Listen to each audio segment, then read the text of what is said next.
He wants to come to a clean half and a full cooked meal. But Halima doesn't want to do that. She's saying, listen, you're a grown man. I'm tired. I was working out. So this guy is talking about how divorces happen in the Muslim world in Western countries. Let me tell you something. There's a lot of guys out here that just want to get married to get married. They don't know a single clue about responsibility and what it takes to maintain a house, etc.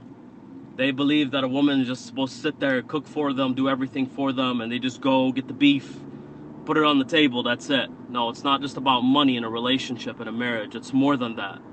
Society tells you today that it's not a man's job to cook, clean, do all these things, or help out his wife. Society tells you that. Okay?